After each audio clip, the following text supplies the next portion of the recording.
प्रताप ये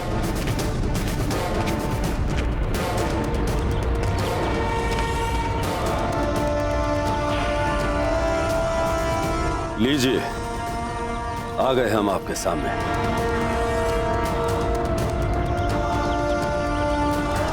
प्रणाम आचार्य।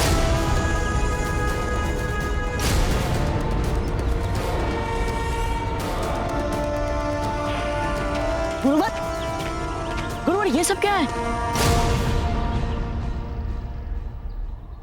और प्रताप, आपके चरणों में तीर छोड़कर इन्होंने आप पर आक्रमण नहीं, आपका सम्मान किया।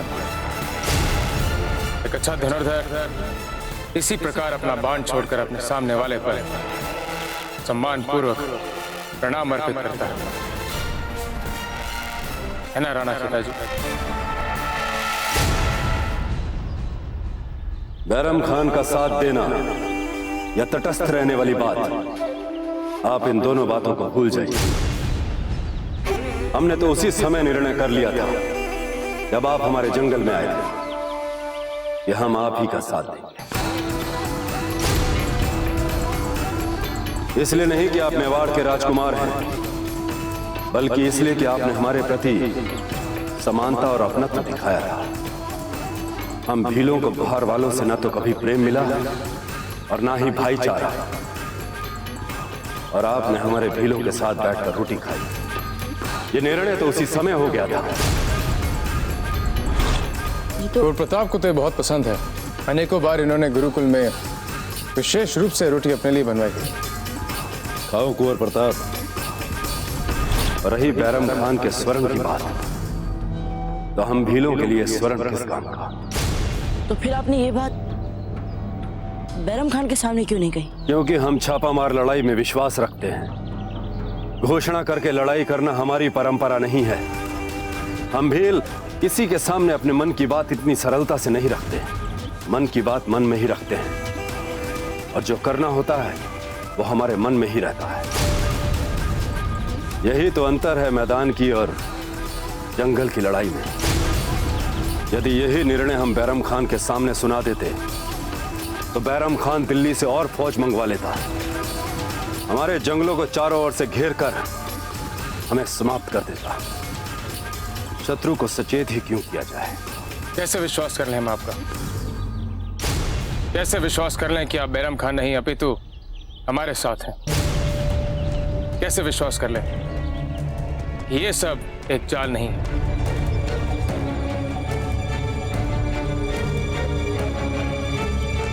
कुंवर प्रताप, या कुछ क्षणों के लिए बप्पा रावल की वो पूजनीय तलवार हमें दे सकते हैं?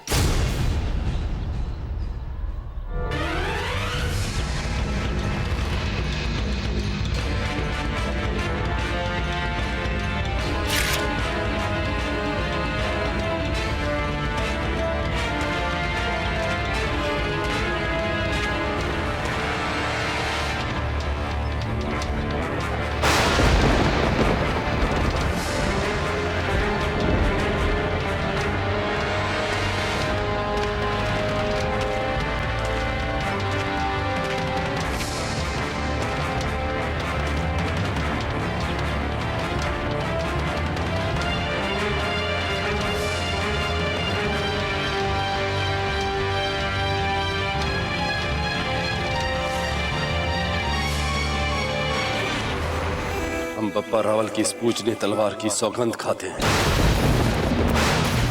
मरते दम तक आपका साथ देंगे, चाहे अब कुछ भी हो जाए।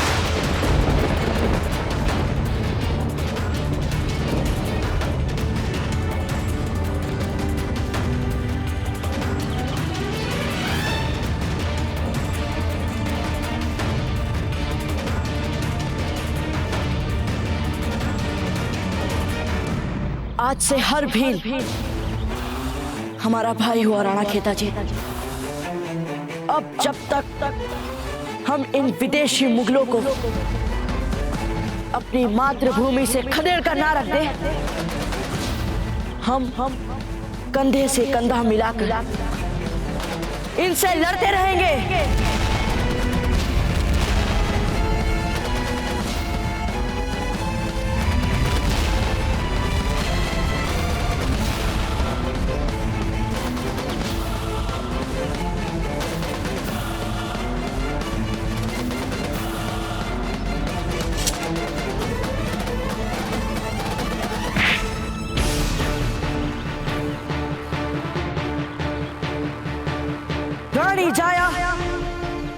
भीली जाया भाई भाई। रानी जाया भीली जाया भाई भाई। रानी जाया भीली जाया भाई भाई। रानी जाया भीली जाया भाई भाई। रानी जाया भीली जाया भाई भाई। रानी जाया भीली जाया भाई भाई। जय मेवाड़ जय मेवाड़। जय मेवाड़ जय मेवाड़ जय मेवाड़ जय मेवाड़ जय मेवाड़ जय मेवाड़ जय मेवाड़ जय मेवाड़ जय मेवाड़ जय मेवाड़ जय मेवाड़ जय मेवाड़ जय मेवाड़ जय मेवाड़ जय मेवाड़ जय मेवाड़।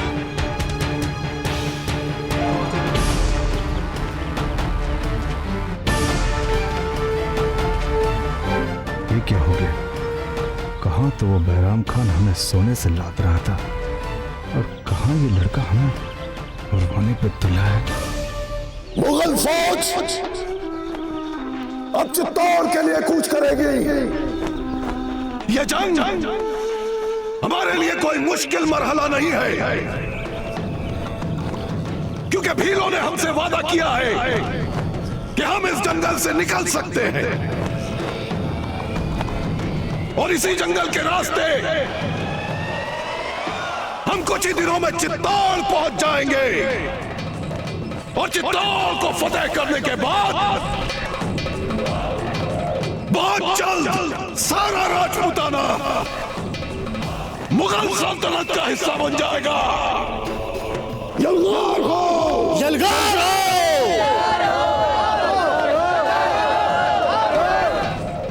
अली खान, हर लम्हा होशियार रहो, जंग में कुछ भी हो सकता है।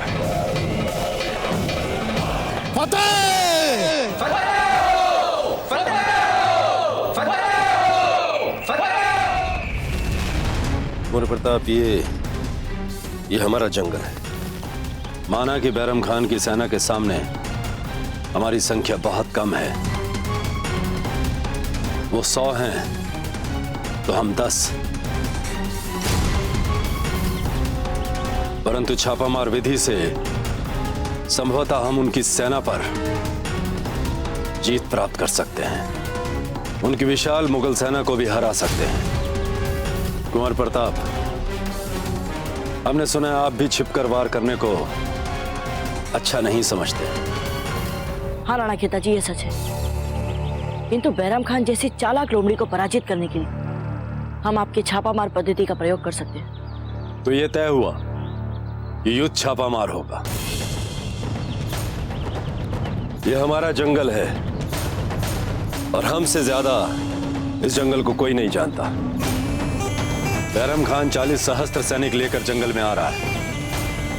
वो जंगल में घुसेगा अवश्य, लेकिन उनमें से जीवित वापस कोई नहीं जाएगा। कैसे? हम उनके सामने कभी नहीं आएंगे, फिर चाहे सेना कितनी भी बड़ी क्यों ना हो। जब ना दिखने वाली सेना दिखने वाली सेना पर आक्रमण करती है तो ना दिखने वाली सेना दिखने वाली सेना पर भारी पड़ती है। जब हम उन पर आक्रमण करेंगे तो उनकी सेना में भगदड़ मच जाएगी। तब हमारी छोटी छोटी टुकड़ियां छिपकर उन पर विष बुझे तीरों से आक्रमण करेंगी और उनके एक एक सैनिक को चुन चुन कर मारेंगे। किंतु इतनी बड़ी सेना पर हम आक्रमण कैसे करेंगे राणा खेताजी? उनको बांटकर। ये देखिए,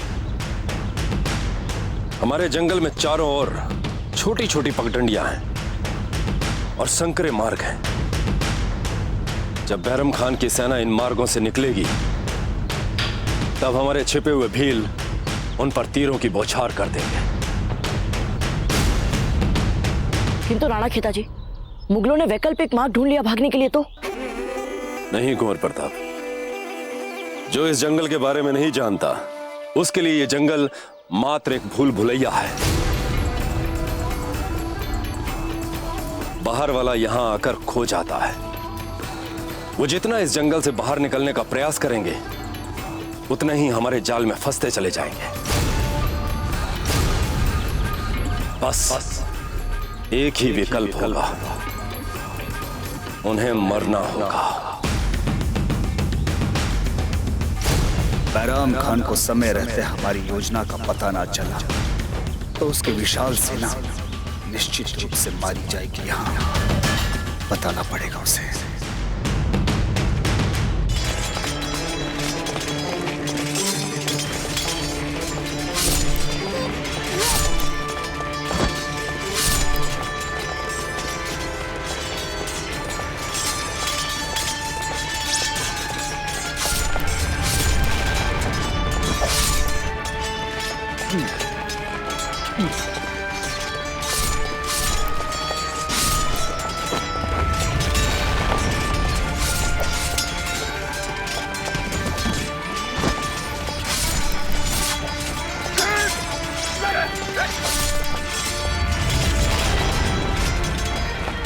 यूसुफ जी, यूसुफ जी, यूसुफ जी! अरे बैरम खान जी ने तो हमें कहा था कि उदय सिंह जी की आधी सेना वहां पे जंगल में गई है भीलों से मिलने। यहाँ पे तो हमें लग रहा है कि पूरी सेना यहीं पे है। तो इनकी आधी सेना ही हमें दुगनी तो नहीं लग रही। यूसुफ जी, आपके बैरम खान जी के युद्ध कौशल पर हमें संदेह हो रहा है।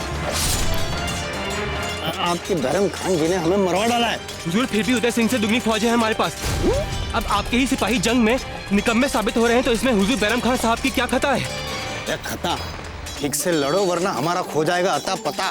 हमें होना पड़ेगा लापता, समझे? खता खता खता, ठीक से लड़ो।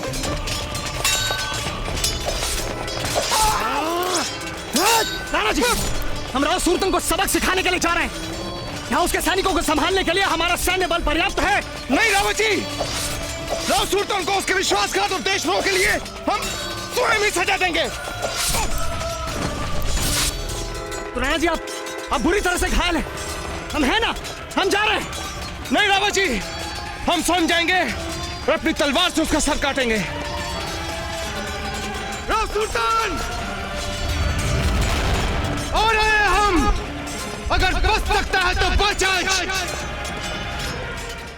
उदय सिंह जी के साथ युद्ध? पागल कुत्ते ने काटा है क्या?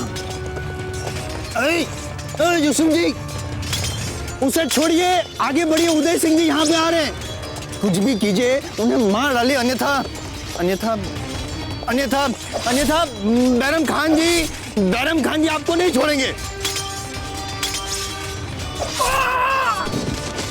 उनके कंधे पे गहरा घाव हुआ है, उस घाव पर आप वार कीजिए और घाव दीजिए। इतना मारिए कि उदय सिंह जी में जान ही ना बचे। बस आप इतना कीजिए, बाकी हम सब संभाल लेंगे। जाइए, अरे जाइए जाइए, चलो।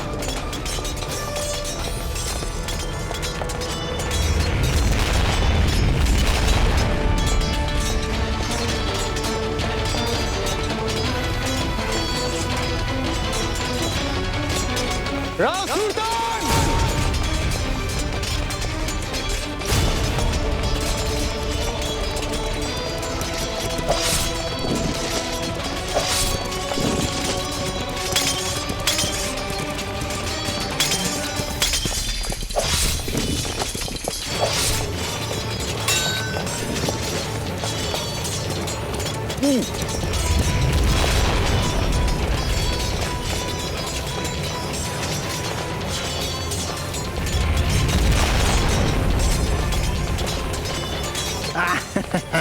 आधे तो आप मर चुके हैं और बाकी जो आदि बचे हैं उसे हम शेष करेंगे।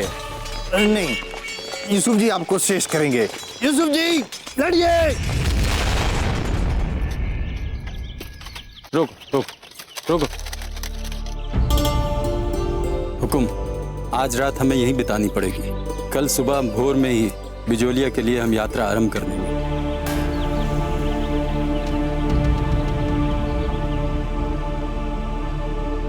यहाँ रुकेंगे? कैसी बातें कर रहे हैं आप? भूल रहे हैं कि हम मेवाड़ की रानियां हैं। हम अपने सेवक सेविकाओं को भी यहाँ ना ठहराएं। हम नहीं रुकेंगे यहाँ। आप जाइए। जी। धीर बाई जी, यदि आपको ये स्थान अपने लिए उपयुक्त नहीं लग रहा है तो आप कुंवर जगमाल को हमारे पास छोड़कर इसी समय आपको जहां उपयुक्त स्थान मिले वहां जा सकती है। हमें सौगंध है एकलिंग जी की, आपसे कोई एक भी प्रश्न नहीं पूछेगा।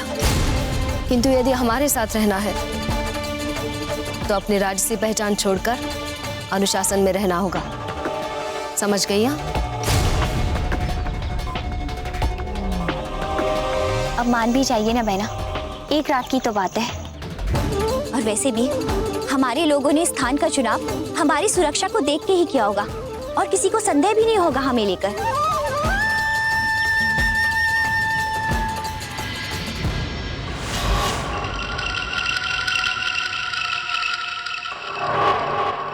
हाँ, तो फिर यह तय हुआ कि हम सब छोटी छोटी टुकड़ियों में बंटकर युद्ध करेंगे और सभी छोटी टुकड़ियां कोई पेड़ों के ऊपर, कोई पत्थरों के पीछे, कोई झाड़ों के बीच में सावधानी से छिप जाएंगी। और जैसे ही बैरम खान की सेना निकट आते दिखाई दे, हम सब अपने अपने स्थानों से आक्रमण करने के लिए तत्पर रहेंगे। किंतु हमें कैसे पता चलेगा कि मुगल फौज हमारे निकट आ रही है?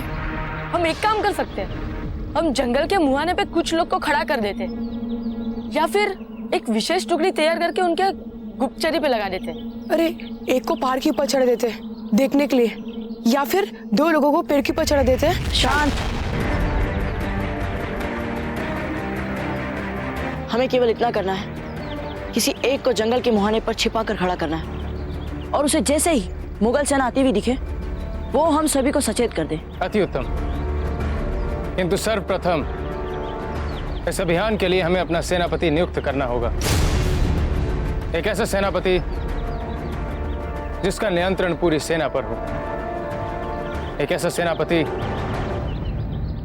जो हमें इस युद्ध के लिए अंतिम आदेश देगा। युद्ध के समय किसी भी प्रकार का विवाद नहीं होना चाहिए और यदि हम बैरम खान की सेना से युद्ध करना चाहते हैं तो हमारी सेना में पूरा अनुशासन होना चाहिए। कौन होगा हमारी सेना का प्रमुख? आचार्य जी, योग्यता के आधार पर इस पद पर आपको नियुक्त होना चाहिए, पर हम जानते हैं कि आप कोई भी औपचारिक पद स्वीकार नहीं करेंगे, इसलिए इस पद पर कुंवर प्रताप को नियुक्त किया जाना चाहिए, क्योंकि योद्धा होने के साथ साथ ये नेतृत्व करना भी जानते हैं। नहीं राणा खेता जी, ये जंगल आपका है, ये लोग आपके, और सबसे बड़ी बात तो छापामार युद्ध।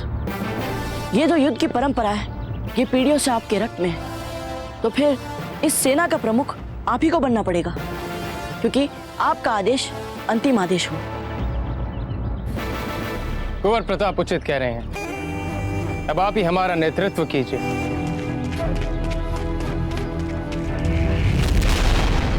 आचार्य जी, यदि आप चाहते हैं कि बैरम खान के विरुद्ध इस युद्ध में हम हमारे लोगों का और कुंवर प्रताप का नेतृत्व करें, तो आपका आदेश सराखों पर। मैं ये पद स्वीकार करता हूं, पर छोटी टुकड़ियों का नेतृत्व और बैरम खान की सेना पर दृष्टि रखने का उत्तरदायित्व कुंवर प्रताप पर ही होगा।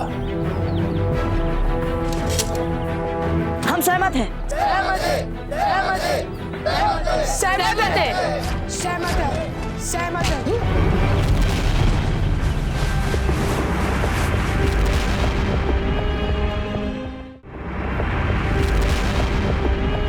अब हमें यह तय करना होगा कि बैरम खान की सेना पर दृष्टि कौन रखेगा। क्षमा कीजिए गुरु। एक क्षण। हमें लगता है कि हमने अभी अभी किसी की चीख सुनी है। नहीं कुंवर प्रताप, आपने किसी जंगली पशु का स्वर सुना होगा। इस जंगल में बहुत पशु हैं। किंतु राणा खेता जी, हमें नहीं लगता है किसी जंगली पशु का स्वर है।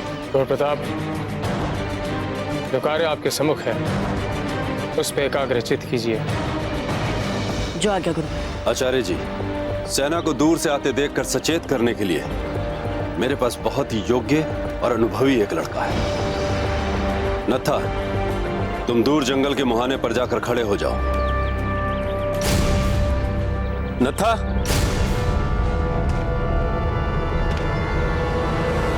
ये नत्था कहां चला गया?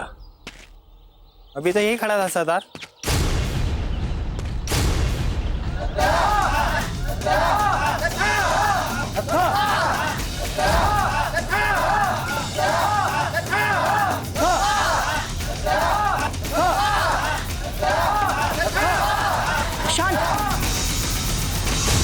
सभी लोग शांत हो जाइए। एक क्षण।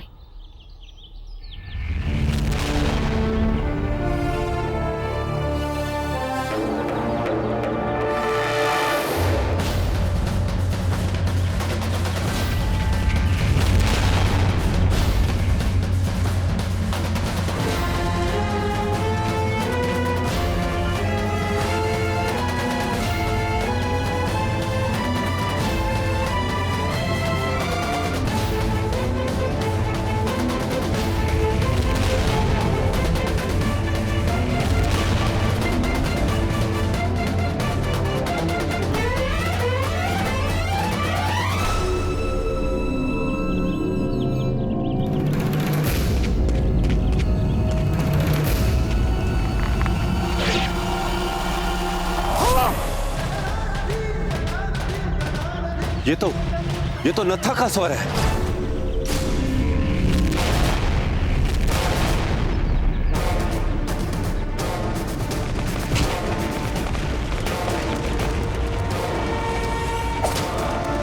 नत्था!